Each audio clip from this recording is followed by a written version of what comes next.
নমস্কার, কেমন আছেন সবাই? আশা করছি ভালো আছেন। আবার নিয়ে চলে এলাম নতুন একটি ফুড ব্লগ। একটা বিয়েবাড়িতে নিমন্ত্রণ ছিল, সেখানে খেতে গিয়ে কি খেলাম সেটাই তোমাদের সঙ্গে আজ শেয়ার করব। দেখতে থাকো।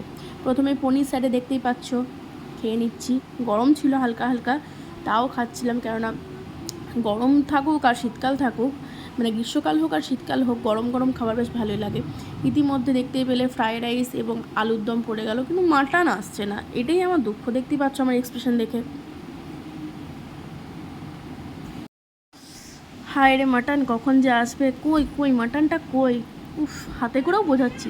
ইতিমধ্যে চলে এসছে মাটন। Yes, mutton. আহা হা, কী ভালোই না হয়েছিল। তো পুরোপুরি ভিডিওটা তোলা হয়নি, চাটনি পাঁপড় মিষ্টি দিয়ে দিল, ব্যাস। ভিডিওটা ভালো লাগলে অবশ্যই লাইক শেয়ার